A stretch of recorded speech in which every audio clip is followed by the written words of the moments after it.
Muito obrigado, Sr. Presidente. Cumprimentar os membros da ANAF, cumprimentar as senhoras e os senhores deputados.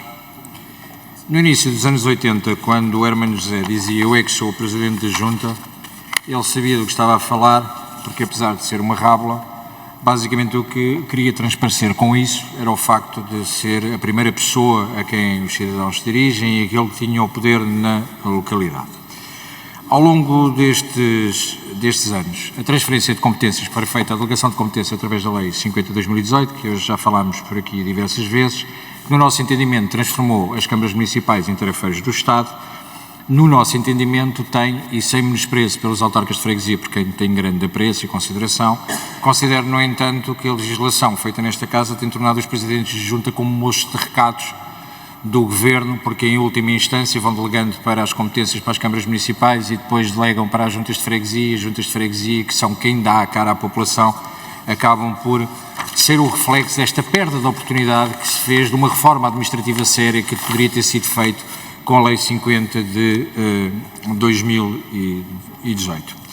Falou-nos aqui na questão da pandemia e foi falado inclusive por outros colegas também na questão da pandemia. Já falámos sobre isto diversas vezes, mas no entanto, em relação à questão da pandemia, existe a versão dos 4,3 milhões de euros que a DGAL deveria pagar e iniciar o pagamento às juntas de freguesia. Eu gostava de lhe perguntar se, entretanto, não estando nada verificado no Orçamento de Estado, se as juntas de freguesia já foram ressarcidas. É que eu vejo, nem por acaso, olho para o Sr. Deputado Ricardo Lima do PS e recordo-me dele lá na Câmara Municipal, no seu vereador, a dizer que só da junta dele tem 1 milhão e qualquer coisa a receber, por isso é quase o dinheiro todo dele.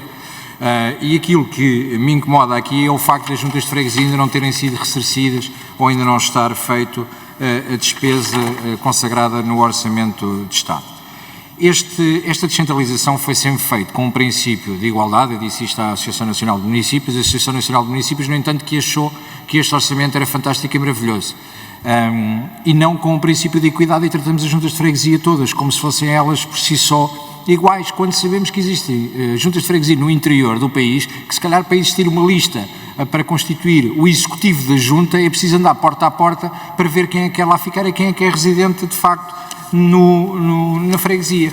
Nós tratamos as juntas de freguesia, agora se falava aqui da questão que está consagrada na lei, referente às juntas de freguesia de Lisboa, mas não nos podemos esquecer, e aquilo que o Sr. Deputado Ricardo Lima falava é bem verdade, ambos têm razão. Se é verdade que está consagrado na lei, também é verdade que em vários municípios, nomeadamente no município de Loures, através dos autos de transferência e através dos contratos interadministrativos, as juntas de freguesia de Loures têm mais competências, ou tantas competências como as freguesias de Lisboa. No entanto, Lisboa é tratada de forma diferente. No entanto, é vista de forma diferente. Portanto, é verdade que existe uma lei, mas não é menos verdade que a afirmação da ANAF acaba por colocar no vosso parecer tudo no mesmo lugar, quando não é tudo igual, porque às portas de Lisboa temos essencialmente situações que são completamente díspares e que as juntas de freguesia acabam por ter essa competência também.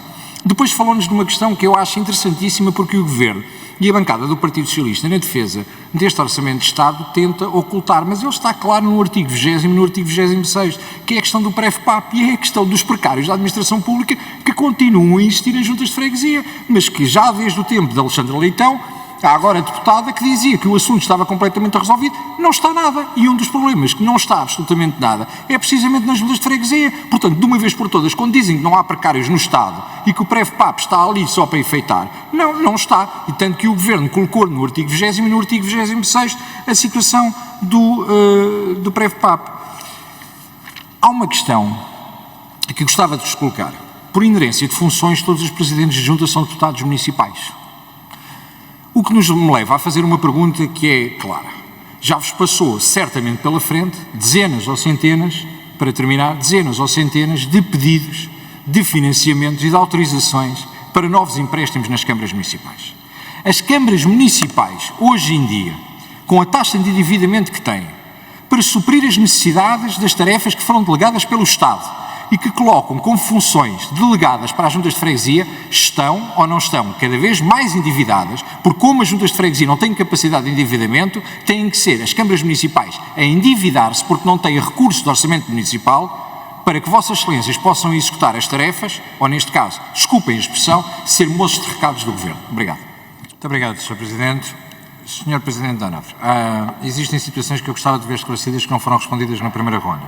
Quando falamos das despesas que estão inscritas na DEGAL e nos 4,3 milhões de euros, que cerca de 70%, palavras suas, das freguesias já receberam, do que conhecemos, sabemos que para receberem estas verbas têm que assinar o contrato de programa. Do que conhecemos também, muitas das freguesias ainda não reconheceram o produto de contrato de programa porque existe um problema naquilo que são as despesas elegíveis e das despesas não elegíveis. E existem dúvidas em relação a isto. Portanto, gostava de saber quantas freguesias, porque estavam mais de 700 inscritas no continente e mais de 30 inscritas nas ilhas em relação àquilo que era o pedido de devolução de despesas relacionadas com a Covid.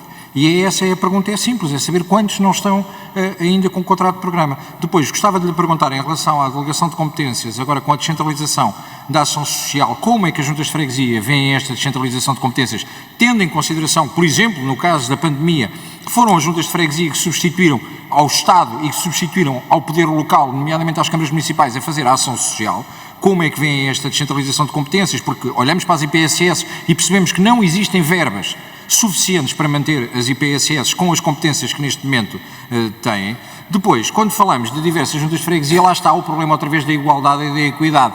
Porque Lisboa, as juntas de freguesia de Lisboa têm o benefício do investimento estrangeiro. Só que o investimento estrangeiro são outros, são os atestados de residência. Porque bastava ver a junta de freguesia de Arroios e a junta de freguesia de Santa Maria Maior e perceber o excesso de orçamento que vem pela venda de atestados de residência. Portanto, existe uma questão que é clara, porque as freguesias de Lisboa, todos sabemos que têm um orçamento que algumas delas fazem inveja a algumas câmaras municipais. Portanto, não podemos discriminar pela lei as freguesias de Lisboa, mas não podemos olhar para o resto do país e compará-lo com Lisboa, porque sabemos que existe aqui uma medida que, em última instância, quase que seria discriminatória em relação às juntas de freguesia. E sabemos que essa é a realidade. Olhando para o Orçamento de Estado, e para concluir, Sr. Presidente, existe afeto à descentralização 3,3% de aumento das verbas a serem descentralizadas para as câmaras municipais. No entanto, sabemos que 13,13% é a média de aumento de custos com pessoal. As juntas de freguesia também têm aumento de custos com pessoal em consequência da descentralização de competências? Sim ou não? Sr. Presidente, uma interpelação à mesa sobre a condução dos trabalhos e basicamente era para pedir que a mesa instasse à ANAF, que assim que possível, dentro dos próximos dias, nos pudesse fazer chegar a informação referente a 2 pontos que eu acho que eram relevantes, que foram questionados e que certamente não tiveram a oportunidade de responder, que foi quantas freguesias ainda não assinaram o contrato de programa em relação ao pagamento da DEGAL, das mais de 730, e quantos precários existem nas juntas de freguesia, porque eu fiquei com a ideia, através das declarações que foram feitas dos recibos verdes, que existem falsos recibos verdes nas juntas de freguesia, e para termos a certeza que isso não está a acontecer, termos acesso a essa informação.